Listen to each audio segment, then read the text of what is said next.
All right, welcome to one of Zpryme's ETS one-to-one interviews. My name is Christine Richards, and I'm the research director for Zpryme. And we are excited to have Bill Meehan here today, who is the Director of Utility Solutions for ESRI. So thanks for joining us, It's my Bill. pleasure to be here. Thank you. Excellent. So I hear you have a new book. You want to tell us a little bit about that? Well, sure. It's called Enhancing Electric and Gas Performance with GIS.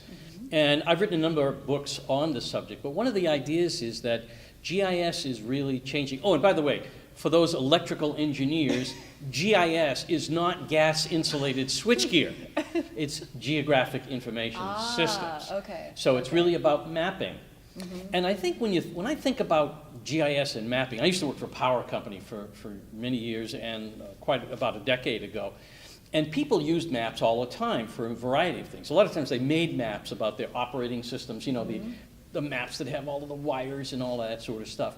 But mostly people use those maps kind of in an old way. Just like we used to use maps, you know, we had these fold-out maps and you'd be in the car in the glove compartment, they'd be all over the place.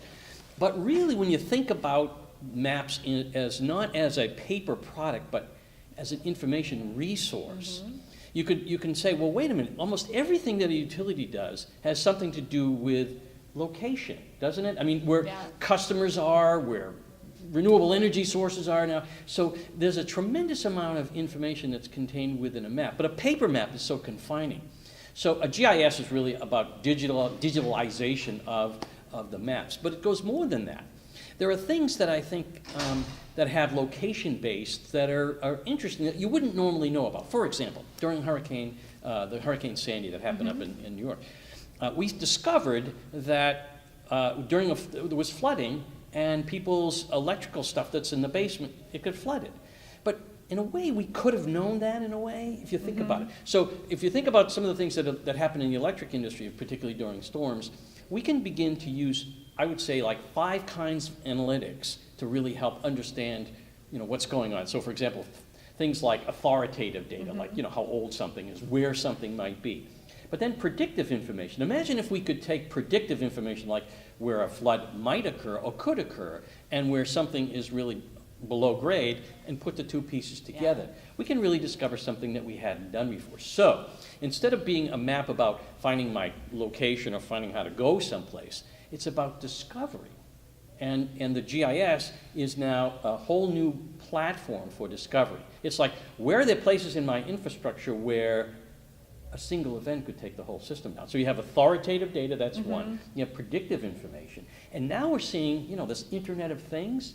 All kinds of measured things are coming from all kinds of real-time data sources. So now all of a sudden we've got authoritative coming over, you know, how old something is, predictive when floods or when hurricanes or when lightning might strike, and now I've got measured information. So now I've put those pieces together and all organize it by location, and guess what happens?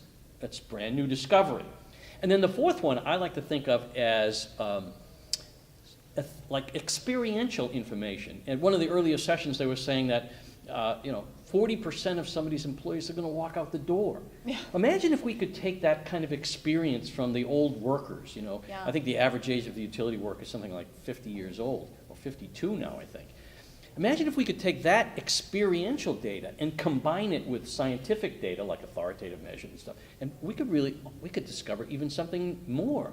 Now we could predict things in a better way. And I guess the fifth one is one that's sort of untapped, coming from social media. Now all of a sudden, what if we could figure out what people are thinking and put all of that together in kind of in a big GIS mixing bowl, come up with a little map that says, in that big blob, that's where the biggest problems are going to occur. Or that's where, you know, people are going to be using renewable resources. And then take demographic information, all this stuff together. So that's what a GIS is. So we've kind of moved from an application to a platform. And I think this notion of the platform is really interesting. So what is a platform, or like an IT platform? Well, it's really about connection, connecting you and me, people in the office to people in the field. You know, the old statement about a utility industry is get these silos. Well, if we could break down those silos and using maps, everybody uses maps on their iPhones and stuff, but imagine if I could get directions, not from where I am now to a restaurant, but if I could get just directions from where I am to a pole or to a customer who's having a problem or between a customer problem and the field resources. Pull all those pieces together. So this notion of a platform really has a couple of components. One, I think, is it has identity, just like Facebook, right? Mm-hmm. It's like I know who I am, and I take that mapping information with me no matter where I go, whether it's on an iPad or an Android device or a Windows device or on a web or on a desktop. That's really the kind of revolution in the GIS. So GIS is a platform that kind of interacts with other platforms for discovering something new about your system. So what? So what if I discover? Well, the reason is I want to discover how to improve the performance of an electric system. That's what my book is about, improving performance of an electric company. And also using it in a way that is discovering the connecting the dots between things that we haven't been able to do before. And I think of the case unrelated to the energy business when, do you remember a couple of years ago, there was a freeway that collapsed? Do you remember that? Freeway that collapsed over the Mississippi River. I think it was in Minnesota someplace, right? Yeah, it was in Minnesota. And then you have to ask yourself the question, how could that, in today's world, in 2011 or 12 or whenever that happened, how could that happen? They had information about traffic flow. They had information about the stresses. They knew how old the bridge was. They knew all of that stuff. They knew the materials. They knew everything imaginable, and the bridge still collapsed. Why is that? Well, because there was no platform to organize all that information by location. They've got the traffic information, the structural information, this information, that. And if they put it all together, someone would have said, uh-oh, something bad is going to happen. So GIS has the ability to pull things together and organize it by location and pull in information, not just from what's contained within a company, but also what's contained outside the company, from other sources. Yeah, I mean, I think we've seen that with it. I mean, there's so much information out there, but there's just that disconnect, and Right. being able to bring those different pieces together That's is right. where you really start to have what you said Yeah. in terms of discovery. And I think now with the new technology that allows for information to flow very easily using web services and these kind of interconnected standards, it's now possible to bring that information. You don't have to have everybody worries, it has to be in the right format. No, it doesn't really matter anymore.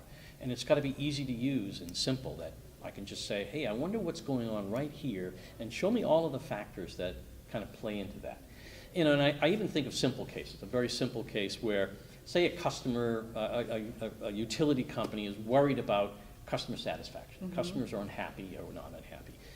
But generally speaking, it's not so much about that everybody's equally unhappy. They're probably unhappy in pockets. Mm-hmm. So where is their biggest problem? Where are the customers really, really unhappy? But then, why are they unhappy? Well, let's figure out what we did to make them unhappy. Maybe we, trimmed trees that their favorite tree, or maybe they had more outages. And you start to pull disconnected things together. That's kind of the notion, I think, the underlying notion of big data. It's not about having structured data that you can analyze like an old database. It's bringing data from here, all kinds of different things, and organizing in a way that you could say, that's very interesting. So not just that it's very interesting, but that I can do something about it. So how far away do you think the utility industry is from really having that organization and having that information come together? Well, I think some of our customers are doing some really remarkable things. One company was doing, I think, really, really phenomenal idea, was that during a particularly bad storm, they had a city or a little town or a village or something that was isolated. Trucks couldn't even get in. And yet they were able then to do this sort of analytics that showed that the people, the kind of the citizens and the city workers who weren't part of the power company, they actually helped in restoring, because they were able to communicate that information, not just get raw information, but do the analytics to be able to figure out, okay, this is really where the cause of the problems are, this is where the worst areas are, this is where what's going to happen. And they were able, actually, without getting crews from here to there, to actually fix the problem. So that was a really, really interesting idea.